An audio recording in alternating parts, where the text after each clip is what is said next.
jobs. All right, hi everybody. So if you're in this room, I hope you like sex. If you don't, that's okay. That's totally cool, but this may not be the talk for you. So and that's okay. I always like to say, if at any point you need to get up, you need to go to the bathroom, you need to go get a drink, whatever, you don't need my permission, we're all adults, just go do what you gotta do, that's fine. So let's get rolling. A little bit about me. So I'm Kristen. I identify as queer and more specifically pansexual, which means I am potentially attracted to humans, kind of regardless of their gender presentation or their physical makeup, like it doesn't matter. That's just how I identify. My preferred pronouns are she and her, but I'm not particularly strongly gendered. You're like, hey lady, and I'm like, oh yeah, me? So yeah, gender with me is really kind of complicated, and we can talk more about that later if you like. My background, I have a PhD in robotics from Carnegie Mellon University. Yeah, I appreciate that. I live in Boston now, and so everybody's like, hey, you know so-and-so from MIT? And I'm like, no, sorry. Yay, CMU. So my work at Carnegie Mellon was largely in human-robot interaction and in educational robotics. But these days, I do things that are a little bit different than that. So getting into what we're talking about. So the first thing we're going to talk about is, what is a geek? A little bit, talk about that. What it means if we're talking about a sex geek. What is this culture that we would like to hack through being sex geeks? And then I'm going to introduce you guys to a few folks who are out there doing really awesome sex positive work. And finally, the sort of broader context. If you start doing kind of public culture hacking in this way, what happens? And I'm going to share some personal stories, and it should be fun. So here we go. I love this quote from Wil Wheaton. If you haven't seen Wil Wheaton's address to the newborn girl about what it means to be a nerd, like, oh, go watch it. It's fantastic. So being a nerd is not about what you love, it's about how you love it. And so, you know, conventionally say, if you're a video game geek, and I do like video games myself, if you say you're a video game geek, people will probably assume you like to play games. Pretty reasonable assumption. But, you know, once we say geek, then we get into this whole other world. You watch podcasts, you're on Twitch, you're going to cons, maybe you're making costumes, you're talking to people, you're writing about the games that you like and the games you don't like. There's this whole ecosystem around it. Now, what happens, however, if I stand up here and tell you I'm a sex geek? Your first likely assumption is that I like to have sex, and you would be correct. I do like to have sex, as a matter of fact. And as a geek, then, what does that do? Well, it opens up this whole other world. I listen to podcasts, and I write about sex, and I talk to other people about sex, and I go to cons, and I make toys, and I also watch videos, like you do. And so what's interesting, and we'll talk, so just by standing up here and saying that, it's kind of a political act, and it has significant consequences in our society, and I will talk more about that later. This is gonna be fun. Okay, so what is this culture that we would like to hack and mess around with? Generally, mainstream culture in the US can be described as sex negative. What does that mean? It means that sex is generally seen as kind of a shameful thing. To some people, it can be a very sinful thing in certain contexts. So you get all this really nasty stuff. You get slut shaming, you have this double standard where, say, women who have a lot of sex are sluts, but men who have a lot of sex are like studs. We get rape culture, which kind of glorifies sexual violence, particularly against women. Really crappy sex ed. I don't know about you guys, I grew up in the Midwest, and you, of course, these days you get a lot of abstinence-only programs, which studies indicate, turns out telling teenagers not to have sex, not super effective. Yeah, and you get, so Al Vernaccio has a great TED Talk on finding a new metaphor for sex, and I'll link to that in the post with all my slides.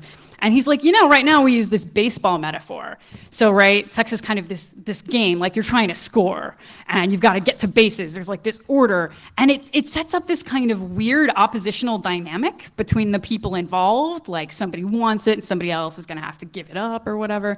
This is a bunch of crap. So sex negative culture, no. What do we want? We want sex positive culture, aha. What does that entail? I mean, at a basic level, it's just celebrating the joy of sex, that sex is a normal, natural thing. Many people enjoy, some people don't. Aces, that's okay, that's totally cool. That we're promoting consent culture, where we want people to be enthusiastically consenting, right? So you've got adults who are informed about what they're doing, they've talked about what they're gonna do, and they're gonna have fun doing it. Al uses the pizza metaphor. So it's like, why don't we talk about sex like you're getting together with somebody and you're gonna order a pizza? So you talk about it like, hey, do you feel like pizza? And maybe the other person does, great. And if they don't, oh, that's okay. I just had pizza. Maybe I want tacos. Okay, that's cool. Not a big deal. Maybe you'll do Mexican, maybe you'll do something else. But if you decide you're gonna have a pizza, then begins the negotiating phase, right? It's like, well, okay, what toppings do you want? What toppings do I want? Are we gonna do like half and half? And it's this collaborative negotiation where you're figuring out what you're gonna do and you're both gonna be hopefully excited and enjoy the result. And then of course, we need better, honest, age-appropriate sex education that actually conveys useful information to young people, regardless of, say, their gender or their orientation. Those are the types of things that we're excited about and we want to promote through our sex geekery. So there's a couple of groups of people that I'm going to talk about who have done work trying to contribute to this culture change. Some folks geek out by sharing experiences and ideas, and other folks make things. And these are both, again, these are really our geeky tendencies that we can leverage for the good in this situation, for sure. So here's a few folks that I wanted to introduce you to, and I thought this was really hard to kind of narrow down because there's a huge range of awesome people doing really awesome work, but I tried to narrow it down and I tried to pick people who I thought maybe you hadn't heard of before. Although the person who I'll start out with that probably many of you had heard of is the amazing Violet Blue. So she is a fantastic tech reporter, a journalist, author, educator, advocate, has done a lot of great work on the NIM Wars, NIM rights. The first book by Violet Blue that I ever got was The Smart Girl's Guide to Porn. Not because I wasn't already watching porn, which I was, but because I wanted to watch better porn, and that was really awesome. One of her most recent books now is The Smart Girl's Guide to Privacy, which I think is really awesome and also kind of says a lot about where our society has gone like in the last 10 years. So she's doing great work. Ms. Maggie Mayhem. So if you saw Johannes's film last night, you saw a cameo by Maggie Mayhem as one of the nerds, which was great. Maggie Mayhem is a sex worker out of San Francisco, and she's incredibly intelligent and articulate, and really can give you a perspective on what life as a sex worker is like. She recently was in Occupied, which won the Feminist Porn Release of the Year for 2014, which is amazing. I haven't seen it yet, but it involves an encounter between an Occupy protester and a cop, which is Rule 34, all the things, which is great. Feminist porn, I love feminist porn. So that's really awesome. If you only read one thing by her, go check out talesofkink.com, which is the story of how she got into sex work, which she explains is basically committing social suicide. And it's a really powerful piece and worth a look if you're interested in that niche of sex geekery. Cliff Provocracy is a geek out of the Boston area, so a friend of mine. And Cliff speaks very articulately about feminism and BDSM, which is really cool. Some of Cliff's work that's really fun, Cliff does a series called Cosmocking, where they take the latest issue of Cosmopolitan and go through the sex tips and basically call out the BS of okay, no, that is ludicrous. Aren't you gonna get consent before you try that thing on that person that you haven't done before? Yeah, really hilarious, kind of depressing, but good stuff. Cliff has also written the Geek Social Fallacies of Sex. So some of you may have seen the Geek Social Fallacies, which is a great piece. Cliff has the social fallacies of sex, which are things like, we can decide before we have sex that our emotions are not going to enter into it and nothing will change. Yeah, no, does not work that way. So some really insightful thinking, particularly into the sexuality of geeks, and that's just great reading.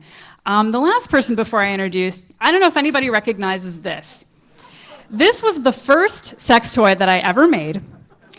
I took a class at Artisans Asylum, which is my local makerspace in Somerville, and I was friends with the instructor, and I said, You realize I want to exit your class with the maximum number of fuckable objects. And he was like, okay. So everybody else, first project, made a candle. I made a butt plug. Final projects were a range of nice sculptures, and I made a copy of my favorite dildo, and I put a little tiny TARDIS inside it.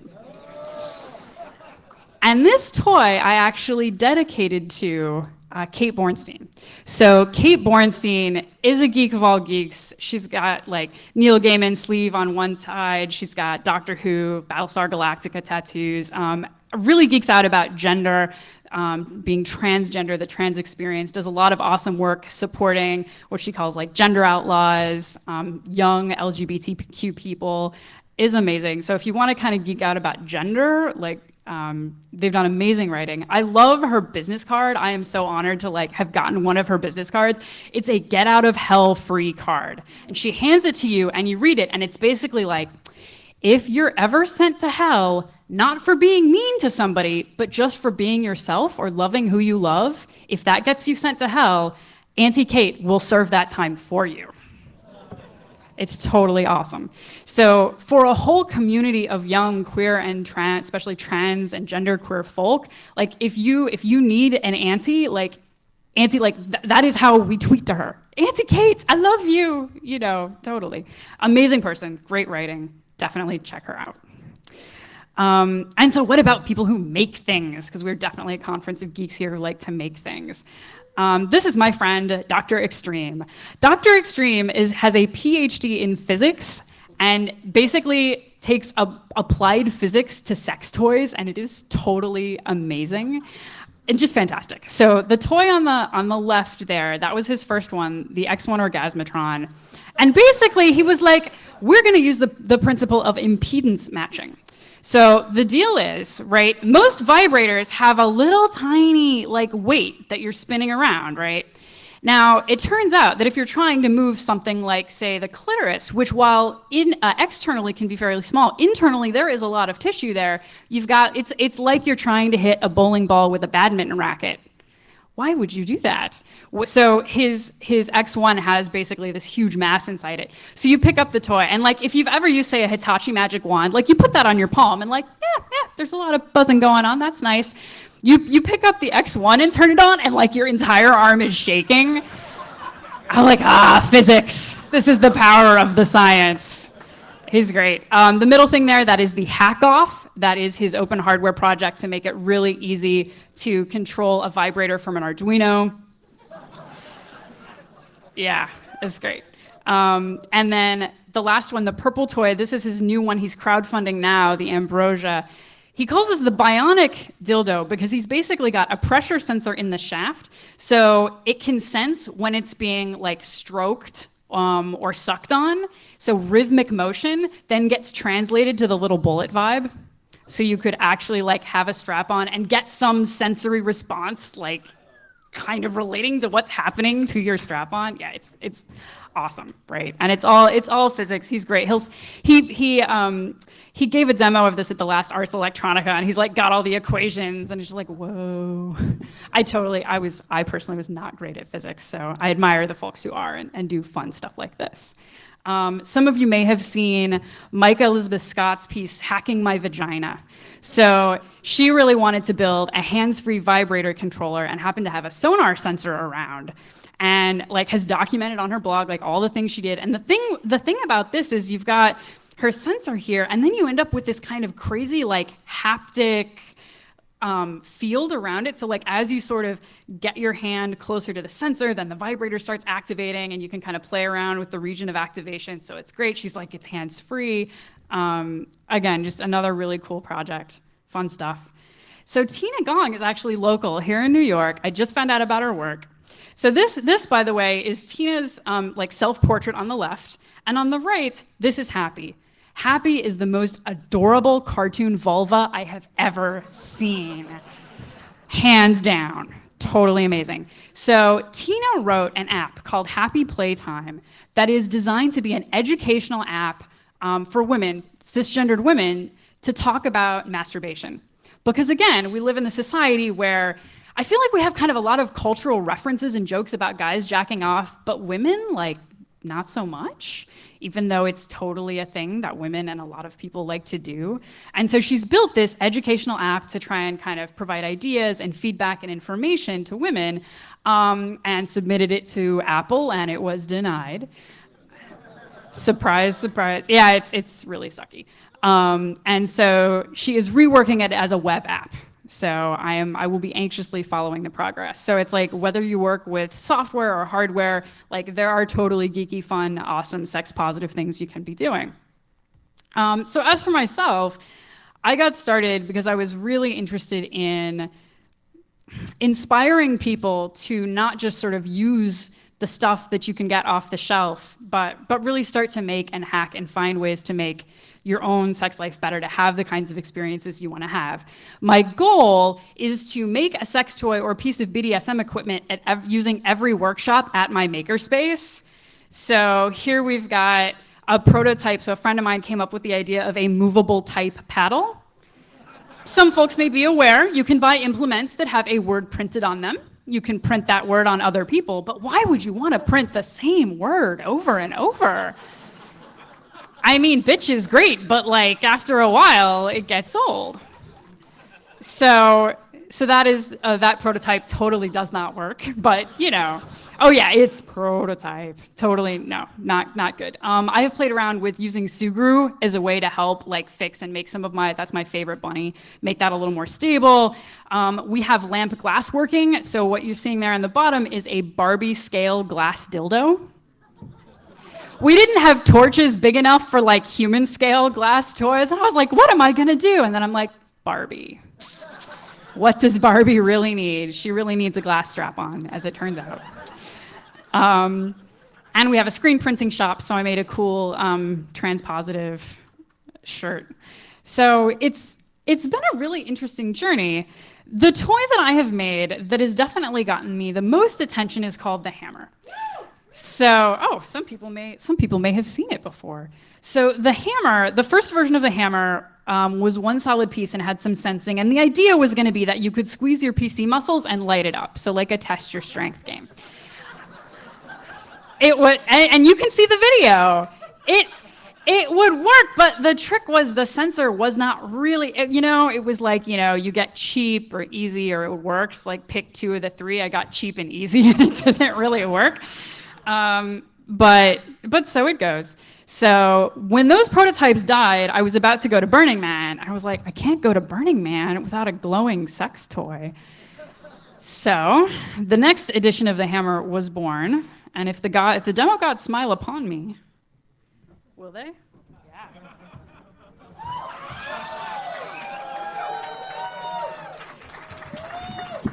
Let's see if I can swing this around. All right.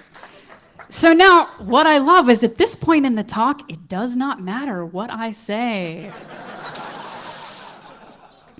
That's okay with me. It gives me a couple minutes to collect my thoughts while we just enjoy the glowing rainbow penis.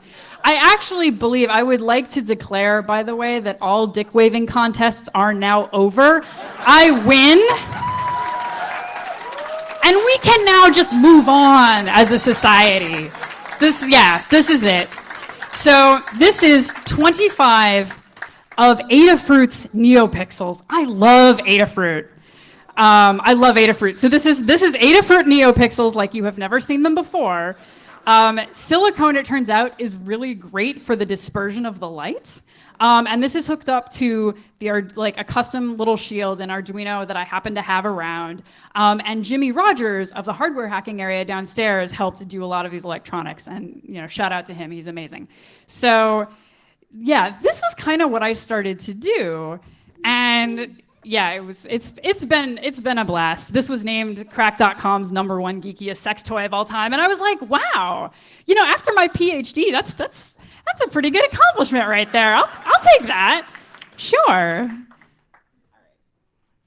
So then my journey was like, okay, make hilarious sex toy, and then, well, I'd like to get it manufactured. Okay, well, I'm gonna need a company. Okay, but so I'm gonna need to fundraise because hardware is expensive, right? Hardware sucks. It'd be great if I could crowdfund. And this was a couple years ago when Indiegogo and Kickstarter were kicking off sex toys. You could not use Kickstarter and Indiegogo and most extant platforms to do crowdfunding. So I was like, okay, I'm gonna have to build a crowdfunding platform. All right, I'm gonna go build a crowdfunding platform. All right, so I'm gonna need some developers. I'm gonna have to figure out what I'm gonna do about a code base. Oh, hey, there's this open source project that I'm gonna have to start futzing with. And there I was.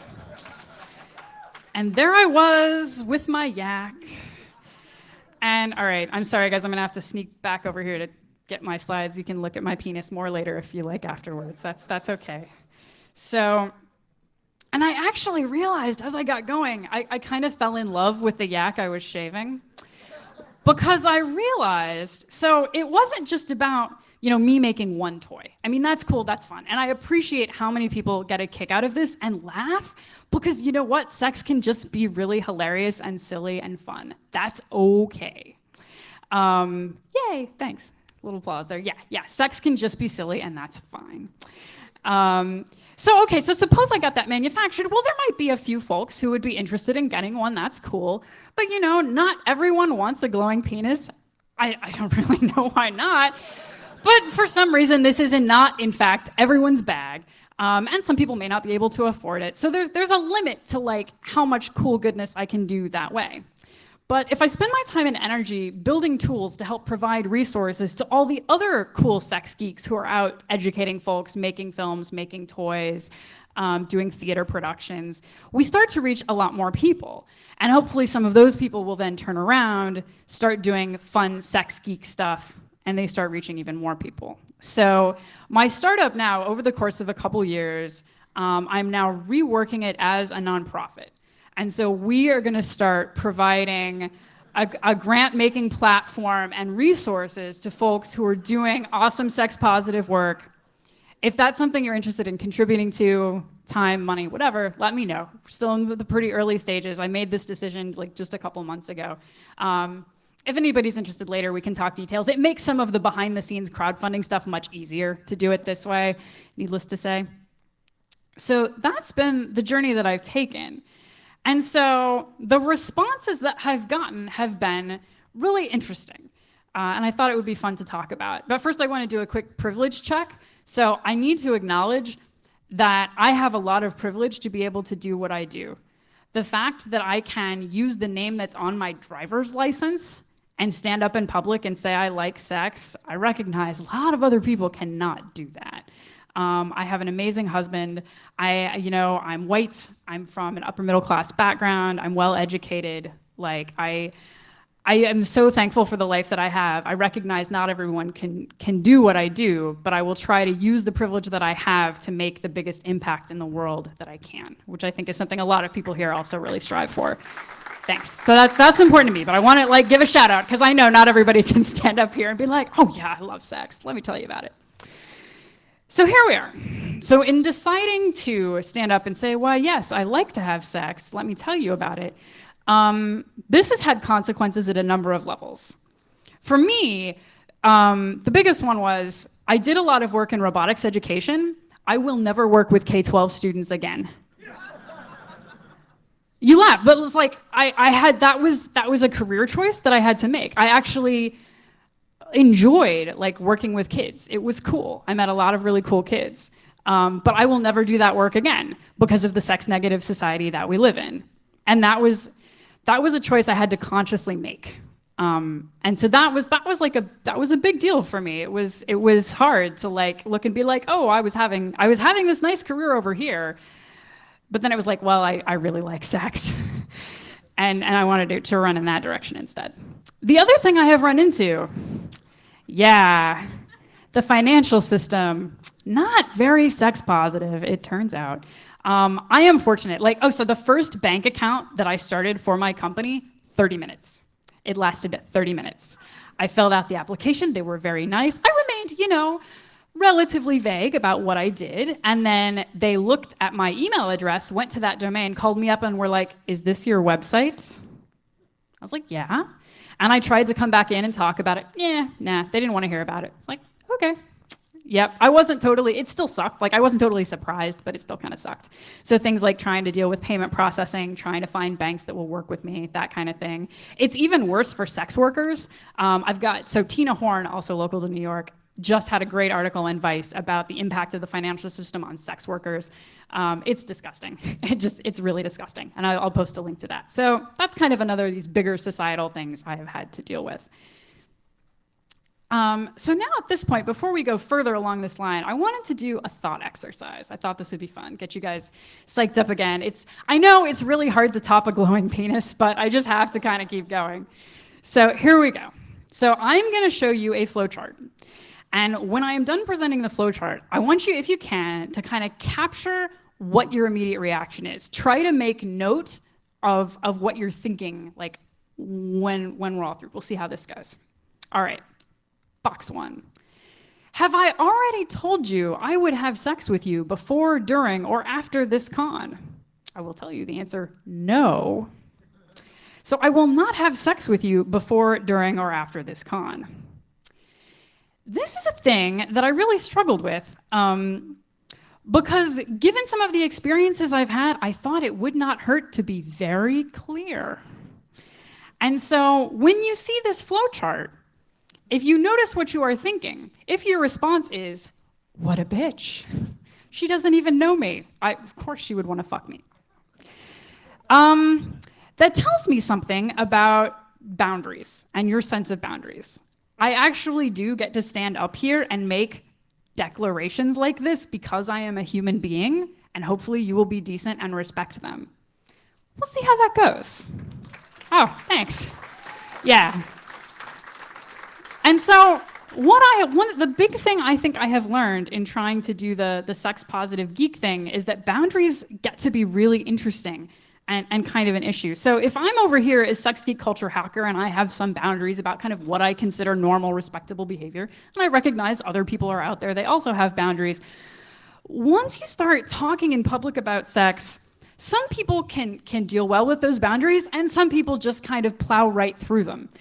And I think part of that is because I'm talking about sex, and I think part of it is because I look the way I look, and I was raised as a woman, and that has made for some really interesting experiences. So we're gonna play a game of awesome or awkward. I'm gonna tell you about an experience that I had, and we're gonna see whether that was awesome or awkward. Oh, jumping the gun a little bit over here. Now wait. So here's the first one. These are some comments that I got when I posted the story of like the first time I had partnered penis and vagina sex. I'm really not fond of the term virgin. I think we have a whole nasty cult around virginity and what that means. That's a bunch of bullshit. So the first time I had partnered sex, I posted that story, and these are some of the comments I got. This was awesome, right? People were sharing their stories. They were acknowledging we had had this common experience, this kind of, how do you move from growing up in a really like sex negative environment to becoming sex positive and embracing your sexuality. That was awesome. This was great. These were great messages to receive. And here's one. So I run a kinky maker meetup event at my makerspace like every other month. It's kind of like Dorkbot, right? It's like people playing with electricity and leather and wood and other things for kinky and fun purposes. So I run this event, and during the event, I get a message from like random guy I do not know, and he's like asking about the scheduling, and I'm like, yeah, we're still going, come on by. This was awesome. Like, yeah, I'm running an event, someone's interested in coming to my event. Great. Awesome. The next message I get from him is this, which ends up being kind of a really like weird like proposition. This is a dude I have never met. I have no idea who this guy is, but he decided he would see if I was interested in doing some toy testing. And it's like, no, that's kind of awkward. And then the next message, and I see you're married, so feel free to relay that message to any women who might be there, as awful as that sounds, lol. If you're telling me that it's awful, that's your clue right there. This was horrible. I was like, wow. I have these moments where it's like, oh, humans, I cannot believe you sometimes. So yeah, this was horribly awkward, and it gets into that sort of objectification and some sort of boundary issues there. So that was not cool. this is interesting. So I do wear my penis for demonstration purposes at conferences. This does happen. And every so often, someone will just come up to me and just touch my penis. Not cool. Don't touch other people's junk without asking. I feel that's a pretty reasonable rule across the board, regardless of whether it's, made of silicone or not. And I actually had a guy like say, "Oh, I just can't help myself." And I'm like, really? Really? No. And I have also had people that I did not know just come up and touch me. And it can often be like older guys maybe. And, there's one thing for like offering me a handshake or like offering me a high five or like, do you want a hug? I'm cool, offer, that's cool. But like, just like touching me, like, hey, you're like gonna come over here and get in my space and just touch me. It's weird. And it's awkward. And I've realized in part that's not just because it's the one dude, it's because over his shoulder, he can't see. There's the ghosts of all these other dudes who have done it, and the thousands of years where men treated people like me like property, where we couldn't actually control our own bodies and who got to touch us and who didn't get to touch us. So yeah, that is really awkward. Kind of my pro tip there is like, don't touch people without asking, especially not their junk, but just don't touch them in general. And like offer some contact, but if you don't know them, like just play it safe. Don't be awkward. Oh, yeah, like seriously. And I've heard of that happening at this conference. So like, yeah, be aware. This is another thing. Okay.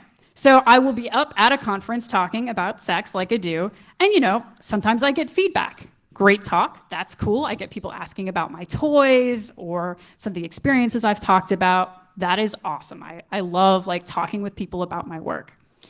Then sometimes, this is scumbag Septagon again, I get things like, "You're hot." And I thought for a while, like, why is that so awkward? And I think part of it is because it feels very objectifying. It feels very disrespectful. Like, I know you're really excited to tell me about what your groin is thinking. I'm not really interested. Like, that's not actually what I'm talking about.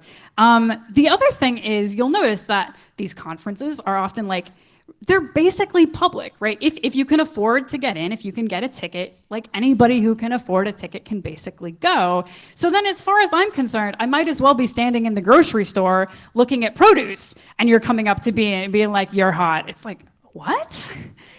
Like, I don't have a relationship with you. I don't know you. Like, this isn't very helpful. Again, it feels like this weird kind of boundary violation of just like, normal, respectful people kind of engaging with each other in normal, respectful ways.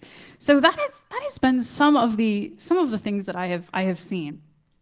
So if we're talking about, hacking this culture to make it sex positive, right? It's about sharing experiences and ideas, making things, getting people excited, but also there's this issue of boundaries and respecting them. Because if you decide that you want to start doing this kind of culture hacking and doing sex positive work sort of in a public way, or at least a way that your friends can see or whatever, be aware that you're gonna need to set boundaries and you're gonna need to enforce them, because there are gonna be folks who are just like whatever, and try to plow right through. If this is not your bag, you're not necessarily yourself interested in going out and doing this kind of public work, which is totally fine. This is not for everybody. But if you're interested in learning from these folks or asking them questions, being aware of those boundaries and being respectful of them is a good thing. And it's good because that's part of the culture that we want to have. Like, that's part of the sex positive culture is looking for consent and respecting boundaries, and that's gonna be awesome. So real quick, I wanted to give a shout out to my husband, who's amazing, all of my friends who support me doing the work that I do, my lawyer, Davis of Sex Squire, who's awesome for my startup. I work with Melina Williams. She's a BDSM educator based out of New York. She does my social media. The patron saint of this talk is Captain Awkward and the Awkward Army. If you haven't read Captain Awkward, like this, they really gave me the language to start thinking about boundaries and understanding sort of how people were relating to me, and that was invaluable. I also want to give a shout out to Cable Flame, who has given awesome sex talks at Hope in the past. When I was like, should I propose this talk or not? Cable Flame was super supportive and encouraging, and that was great. And of course, thanks to everybody at 2600, the staff and volunteers of Hope, for making this possible so I can come out here and share my work with all of you. I really appreciate it. So I unfortunately I don't have my watch up on me. As out of 11:45, the notes and slides from this talk will go live on my website at toymakerproject.com/hope-x. So there's tons of links, tons of references, everybody who I've talked about, all the concepts I've talked about, there's links to all those things. And yeah, so thank you guys very much for listening. I really appreciate this opportunity, and I look forward now to hearing some of your questions and comments.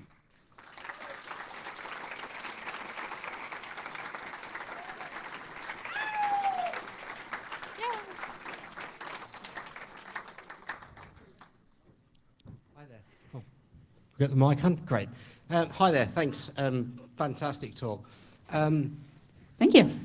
I've had an interest in this for some time, but kind of aside from being a maker, kind of day job, the work that I've been doing, I've kind of focused in the sort of fetish community where it's been quite well accepted. How did you make the kind of the crossover to the more sort of mainstream audience? Oh, that's a really interesting question. So I think for me, part of it is, well, when I'm thinking about projects, part of it, it just kind of comes from your own interests, right? And so for me, especially starting with like dildos, like that's just something I'm really interested in. Like that was like a toy that I could make that I was interested in, and it turns out, well, yeah, a lot of other people are interested in that too. I also, when I'm setting up events, try to be very inclusive in language and to let people know that it doesn't matter like what material you're interested in or what gender you are. Like I really try to be very open, and it's, yeah, I mean, it's not always easy because like, yeah, I agree. I feel like within kind of the fetish BDSM community, you get a lot of like DIY. And so I'm trying to make an effort to kind of reach out to folks beyond that, and with varying degrees of success. But part of it I think is kind of language and how you're framing it. And part of it is sort of what are you making, and depending on what it is, that'll have a different community of folks who are interested.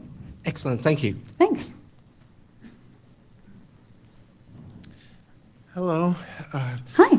Thank you very much for this talk. It's a perspective that we don't really get enough. So thanks again. Thank you. My question for you, I feel like this year in particular, I've been hearing about rape culture through my Facebook and stuff.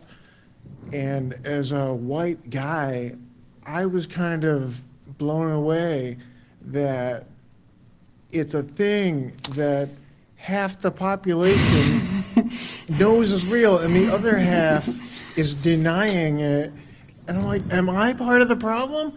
So my question in particular is, in the geek community in particular, what's going on with us? Okay, well, I appreciate that question. That is probably outside of the scope of what I can talk to. Well, just your experience. So I'm honestly not entirely sure. I mean, part of it is, right, there are jackasses in the world, but there are jackasses everywhere, right? There are jackasses who are geeks, there are jackasses who are not geeks, right? That's just kind of it. I think part of it is that geeks I feel like we have a lot of, so if you check out, say, the geek social fallacies, I think that's related, because there's a lot of things about not excluding people, not wanting to create drama, we don't want to rock the boat, we want everyone to get along, so maybe it's harder to call out problematic behavior. Yeah, that's a big question. There is a really good article that I linked to here called The Gentleman's Guide to Rape Culture, and I think that might have some good pointers for you on just things to be aware of. But yeah, no, I mean, I've run into friends. I'm friends with a guy who's like a bodybuilder, right? This guy is like massive, and he's like, my friend and I, another guy friend and I, were like talking, and we're like, oh, we realized that if a woman was riding the elevator with us, she might like notice that there are these big guys with her. And then I was like, Yeah, it's kind of a thing you notice. So yeah, I think thank you for standing up and asking that. I really appreciate that you want to be more aware. And yeah, I'm not qualified to answer all the things, but maybe check out the Gentleman's Guide to Rape Culture, and that will give you some clues. Thanks. Thanks. Hi. This is not so much a question as just I was thinking about your awkward versus awesome slides, and they were wonderful. Oh, thank you. But I was thinking back to an article, and unfortunately, I couldn't find it. All of my devices have died. Oh, my condolences. But it was actually about just the same sort of situation, but just standing on a train platform with a stranger, and men forcing conversations with you that you don't really want to have, and you have to fight this game of, do I be polite? How do I walk away from this? I would like to not talk to you for 10 minutes without being really standoffish and rude, but it comes down to that awkward thing, and it's a really great article. If I can find it, I will tweet it to you. But oh, that would be great. yeah, no, it was excellent, and just about Was that Captain Awkward? I feel like Captain Awkward might have written something about that. I didn't catch the name. It was something. But yeah, no, someone said to me. absolutely right. It's this weird thing of like, how do I enforce my boundaries? And we have a lot of societal crap around women sort of having boundaries and acknowledging where they are. Like, not just women, but like, again, I was raised in the Midwest in a really conservative family. I was not taught to tell people to shut the fuck up, even when that's really what they need to do. I was too, and I still have those boundaries. I know, right? Yeah, it's a struggle. It's a struggle. Thank but you. Thank you. Oh, hello. I have a question, particularly it's like with the makerspace. I don't know, it's like well, I guess this is an awkward moment for me. It's like I'm kind of curious, it's like how did you broach the question, or it's like bring up the subject of making toys at it's like makerspace, because it's like one of the reasons it's like I got into electronics was to make toys, and it's like I would keep on going to makerspaces and people would go over and say, oh well, what project do you want to work on? And I'd go and say I didn't have an idea, or oh, I'd like to learn about motors. It's like That's a great question. So it will definitely depend on probably the flavor of the space and the people who you're working with. I have generally found I have been very upfront about what I do. And so at least at my hackerspace, kind of what you work on in your own space is pretty much your own business. There's not really too much that they're going to have to say there, really. But yeah, so people would be like, what are you working on? I'm like, making a dildo. And then you kind of gauge their reaction. Like some people will be like, oh, hey, yeah. And, other people are like, they give you the kind of awkward look and you're like, oh, no worries. And you go somewhere else. You're like, oh, So I don't try to force what I'm doing on people, but if people ask me what I do, I tell them what I do. And now I have the reputation as like the woman at the makerspace who makes sex toys, and I get random people coming up and like, hey. It's like, hey, I hear you make toys. And it's like, yeah, come on over. You want to see my prototypes? Are you interested in something? Can I tell you about silicone? So it kind of depends on your comfort level, their comfort level. Like I don't try to force what I do on people, but I'm honest. For me, I have learned I am happiest, if you can't tell, when I'm very open and honest about what I do. And so that's worked okay for me. Your mileage may vary. It got a little more complicated when I wanted to start the meetup group, because I wanted to make sure that the Hackerspace administration was like cool with that, and how do we kind of sort that out? But they were pretty cool, and I at least so far, at least at Artisans Asylum in Boston, it's a really pretty open-minded group of people. And like once word got around that this is what I was doing, then I started people started coming out of the woodwork and be like, oh well, I built a prototype for that. I'm like, oh cool, So just see what you're comfortable with. But people may surprise you. oh, thank you. Hi.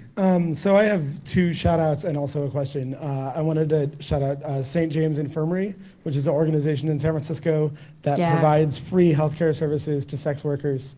And they're really amazing. And there's probably similar organizations all over, but Yep. I've done a little bit of work for them, and they're good people. The other thing I want to shout out is a conference called Ars Electronica, Yeah. which is organized by somebody in this room. Yeah. Johannes. Johannes here. And it happens it's a sex geek conference, and it happens every year, approximately every year in San Francisco. And it's really worth checking out if you have the time. My question for you is, what do you think are some age-appropriate ways to teach consent culture? Because it seems like there are weird things that we put up with, and like the stereotype of like the child running around on the playground and like pulling the hair of the person that they have a crush on, and that's really fucked up culture to teach, actually, right? What do you do with someone you like harass them? Right. That is a really great question. It is unfortunately beyond the scope of my work. There is a blogger, and I will see if I can tweet this later and add it to the slides. There is like the sex positive parent. So there are folks who are doing work exactly in this area, although I can't speak to it myself. But yeah, no, that's absolutely a thing. It's like teaching people, like, yeah, you don't run up and touch other people's junk. You don't run up and just pull people's hair. Not cool. Right. I mean, it seems like this would be more effective if we could teach this from a young age. Oh, absolutely. Absolutely. You gotta, you really, like, you gotta get them while they're young. Yeah, you wanna teach them smart, good habits at an age-appropriate level, so that then later, like, you're telling this consistent story about consent and what consent means and how to have healthy relationships. Absolutely. So yeah, sex-positive parent is one, and I'll work on getting links to that. Thank you. Thanks. Great question. My question is actually would be a good follow-up to that. It's a little political in terms of, we went to the same university, and I was really upset to find that university on the list of schools that dealt very poorly with sexual violence, particularly towards women. And so I'm sad to hear that you're kind of out of helping with the education stuff, because I think there's a lot to be done above the K through 12 level at the college level. And I'm wondering if you have any opinions on like how we can help change that culture as, people who have already graduated and left, and we can't, be part of a protest on campus, and we can't really force them to change. That's a really good question.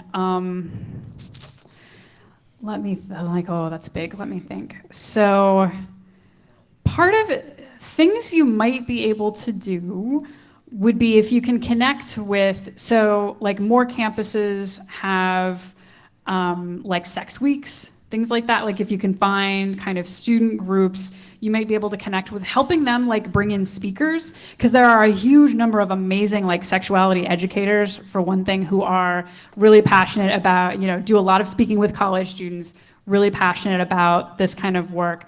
Again, I'm sorry, this is not totally my purview, but yeah, I appreciate it. It's definitely a problem. And yeah, I'll do some more digging to see if I can find specific people to maybe kind of point you whose work might be more relevant. But yeah, it's a huge issue, and absolutely I appreciate that you're concerned, because yeah, it sucks. It's a big deal. Thank you. Thank you. So during your talk, you mentioned how difficult it was to muster financial, not even backing, just financial acceptance. Yeah, like just infrastructure. Yeah, just basic. Somebody who was willing to hold your dollars until you needed them.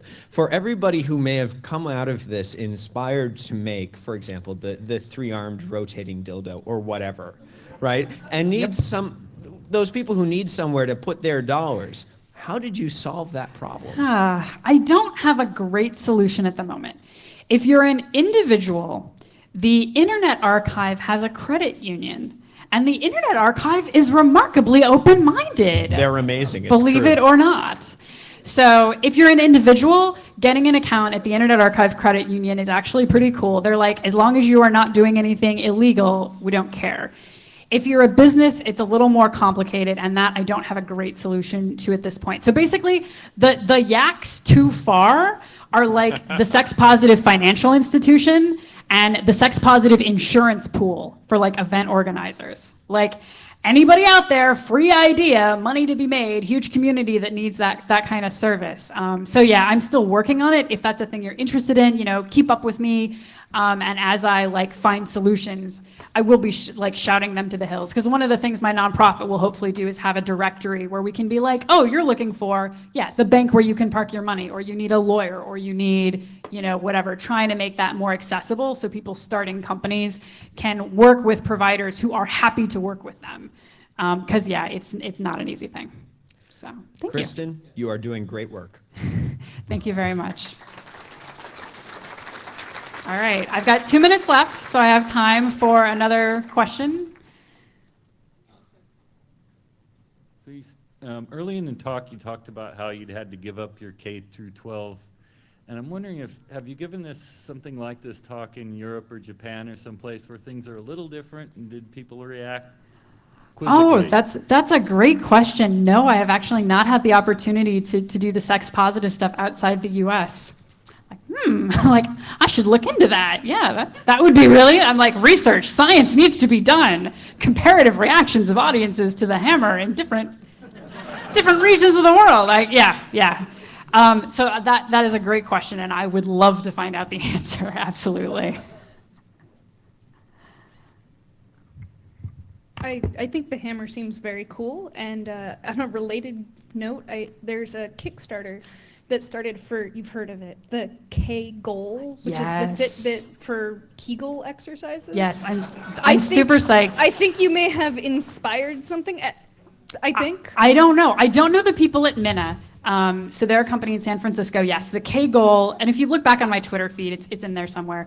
Yeah, it's a Kegel exercise trainer that actually gives feedback like to your smartphone, and you can do like an exercise training program. And I'm like, that's awesome because Kegel exercise is effing boring. But they are selling it as, or at least it's packaged not as a toy at all. It's just like, this is for your health. Health is important. And I was looking at it, I was like, I'm betting Kickstarter isn't fond of toys, and that's why this is a health thing. We'll see. Yeah, these days, like, I know a couple of people that are running like sex toy campaigns and have not been taken down yet.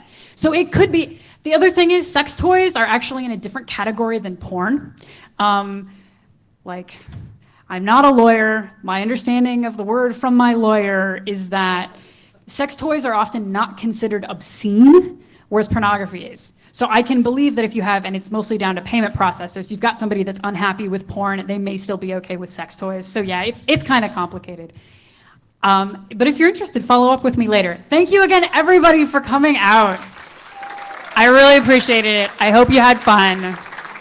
Slides are up. I'll be around the con all day tomorrow. Thank you very much.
I'm going to do a short brief, and then we're going to do Q&A.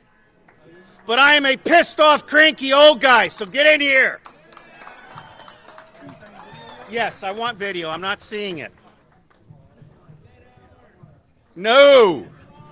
No, shit, I wasn't expecting anyone to show up. You know, they keep downgrading me. Next, I'll get Olsen, and then they'll put me in the men's room, you know, so. Two perverts in the back, you know. Oh, yeah, there you go. Oh, you got to sign in. Oh, what? What am I doing? Okay. I've got wireless on. Oh, you're so clever. I want to be able to. Oh, good. Hey, all right. Okay. So let's get in here. Documents. And, yeah, this boat purchase was right before I became unemployed. There's a 51-foot Beneteau Oceanus with 4 cabins and 4. It's a 1992. I can get it for half price. It's in Panama. You know, it's like one of the first conferences I was here at. Emmanuel auctioned off the keys to the Jaguar. And so then he handed out the keys, and the guy said, well, where's the car? He said, I don't know. Good auction. Yeah, don't go there. Don't, at least I was smart enough not to get the last 2 pieces of shit. Okay, conferences, here we go. And let's get in there. And Internet New York City. And open everything the 19th. And okay, so how do I turn this into, is this it? Yeah, okay. What I'm going to do here is I'm just going to go very, very quickly through the slides that I delivered at Liberation Technology Conference. David Solomanoff, the president of the New York thing. That's great, Greg. Thank you. Everybody who's here in an hour gets a book. I just want to just show these slides now. You all know tiny URLs, /tiny URL OSE-2014. OSE-2014. That stands for Open Source Everything 2014 with a hyphen. You can find the actual superior videotape of my delivery of the Open Source Everything Manifesto lecture at Liberation Technology. So I'm just gonna show you these slides real quick. And here you can see the tiny URL down at the bottom, OSE-2014. This is the book. I'm sorry, it's the only book that I sold my soul for, to put it in the bookstores, so I don't own it. It is available on Pirate Bay, but when I went to get it, I got all kinds of virus shit. And so if someone can give me a clean copy of my own book, I'll post it at my website for people to download, because all my other books are free online. It's never been about money. So I went through key negative trends, key positive trends, revolution simplified.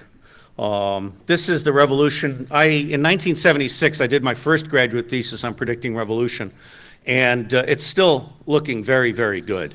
And here in red are all of the preconditions of revolution that exist in the United States today, as well as the United Kingdom. And what we're missing is a precipitant. And I will tell you right now, I think that precipitant is going to be a pedophilia scandal that will knock your socks off. Because we have tens of thousands of sex slaves between Boston, New York, and Washington, D.C. And these kids are killed when they run out of their useful life. That is something that is going to so shock people that I think it will break the back of the dynamic in which people are very tolerant of the elites getting away with, quite literally, abuse and murder. A few complicated slides. This is the open source everything slide. This came to me directly from God after he finished talking to George Bush. And I like it. And OpenBTS is there. You know, I've been familiar with OpenBTS for a long time. I'm a fan of David Weinberger and Open Spectrum. And the bottom line is we need all of the opens together as an ecology. We cannot do one open alone. I mean, when ESRI talks about open data, they're saying, give us all your data, we want to fuck you with our proprietary software. Okay, so you have to have open source software, open source hardware, open spectrum, open cloud, the whole bit. And this is the design that we did. This is my Geek slide.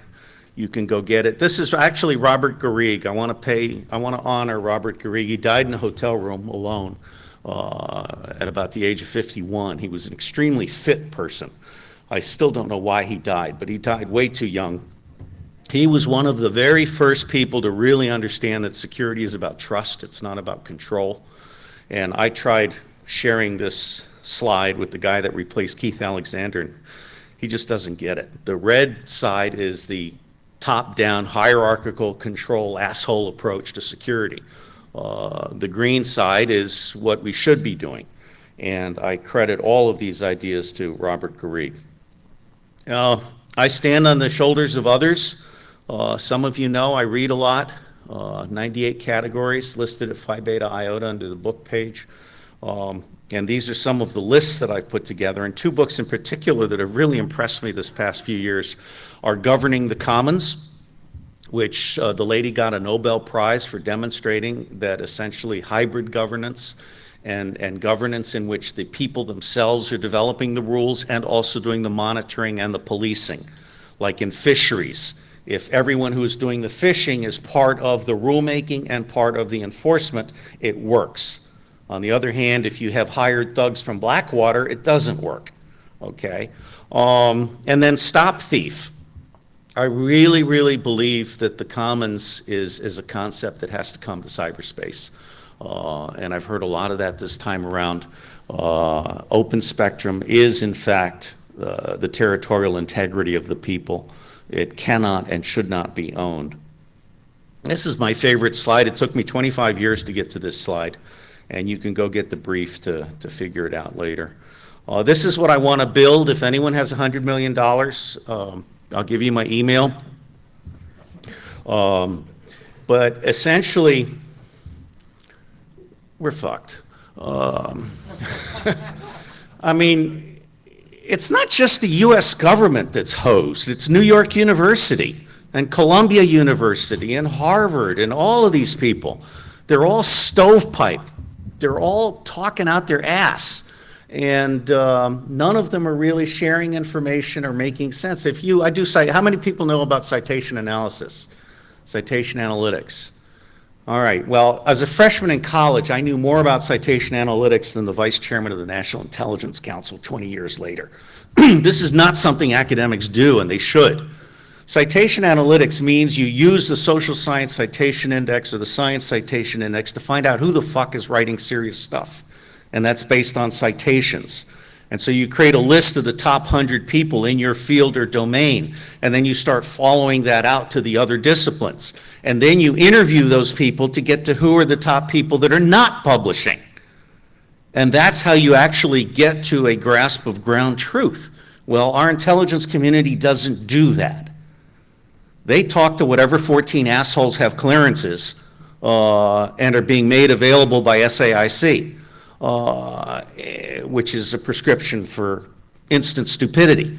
So what I want to build is a school of future-oriented hybrid governance. There are 8 tribes, 8 information networks: academic, civil society, government, commerce, government, law enforcement, media, military, non-government, nonprofit. And I want to build the World Brain Institute, and these are the 4 things. I own 3 of these 4 URLs. I don't have .edu yet. And I want to build a global serious game. Medard Gabel, who was the co-creator with Buckminster Fuller of the Analog World game, I paid for him to build the architecture back when I was a minor millionaire. I paid for him, which I'm not anymore. I'm selling these pins for $10 each, if anyone wants to support me getting back home. But I paid for him to design the architecture, and for under $5 million a year, we can create the world brain. I mean, the global game, the piece that actually has true cost economics and all of the actual feedback loops and relationships between things, like water. We all know Keith Alexander is an evil person. but he's also much stupider than you might realize. The NSA Center in Utah, which is a water-starved state, requires 1.7 million gallons of clean water every single fucking day to cool. Okay, what kind of moron puts a supercomputer center in a water-starved state? Okay, so these are the kinds of things that true cost economics helps you think about, and you have to actually take it into serious consideration. That's some real estate I want. The United Nations has lots of problems, but this is the big picture, and that's the end of the slideshow. So, who has a question? Yes, sir. Oh, God, damn, we have a genius in the crowd. Thank you, I'm honored by your interest. Can you say something about open news versus corporate-owned news agencies? Why is there feedback on that thing? Say something about open news as opposed to corporate Robert Murdoch or Rupert Murdoch? Okay. One of the really things, I got into open source intelligence when I created the Marine Corps Intelligence Command. I was the senior civilian, and I spent $20 million on access to top secret everything, and then I had, this was 1988 now, so I had one little PC with access to the source, okay, back in 88. And inside of a week, my analysts started lining up for that, and I said, what on earth are you doing? And they said, there's nothing in the secret database about Haiti, Burundi, Somalia, or whatever, okay? So one of the problems we have with the secret system is it is very narrowly focused, and it's based on secret sources and methods that are like a Cadillac running on a superhighway between Moscow and Washington, D.C. It's not adaptable. So you can't turn a Cadillac on a superhighway into 10 Jeeps, 100 motorcycles, 1,000 bicycles, and 15 million pedestrians, which is what you actually need to do open source. Now, the difference between news and intelligence, or data, information, and intelligence is very important. I mean, data is the raw datum. Information is that stuff which is broadcast, and information is like an artwork. It has a provenance. I mean, if it's from the New York Times or the Wall Street Journal, it's 50% shit, okay? I mean, these people still think that Abdullah in Afghanistan is half Pashtun. And the New York Times lawyers are so fucking stupid that they wouldn't actually go do the research in Afghanistan, where I was, where I read his bio, translated in Dari. He is 100% Tajik. It is not possible for him to win a national election. What we have just seen in Afghanistan is a major covert action trying to throw Ghani under the bus in order to cut a deal with Iran on a nuclear arrangement, which Iran has now written off, okay? Ghani won the election, 60-40, but there has been a major covert action in which the US and Iran had a coincidence of interest in having Abdullah fraudulently win that election. So intelligence is when you move past news and you get to answers to a specific question, such as who actually won this election. Now, to get to that, we had to do polling. The State Department canceled all of its polls in Afghanistan because they knew that the polls would show that Abdullah was being elected fraudulently. And so someone else came in and ran polls, and we popped that bubble. I'm very proud of having been part of popping the bubble on trying to fraudulently elect Abdullah, because that would have led to Iranian control of the wealth in the north and the west, and it would have led to Pakistan oversight over a divided Pashtun tribe, which is all about protecting the Durand Line, which is a British imposition. Dividing tribes is not a good idea, okay? It causes issues. So data, information, and then intelligence. Now, anybody can do intelligence. My second book, and there are copies in those boxes back there. And by the way, my intent is that anyone who wants a book, take it. In fact, take 5 or 6, and if you can sell them, that's great. And if you want to send me 50% as a contribution to Earth Intelligence Network, thank you. But there's no obligation. All right, so my hope is the books will vanish and at least half of you will be guilted into contributing $5 to $10, okay? This is my gift-guilt economy model, all right? Well, I don't know, you know, I mean, I come here, I get more value from you guys than I give. I mean, I love coming here. This is, for me, is a refreshing break from lying assholes. I really, truly thrive in this environment. But coming back to intelligence. Intelligence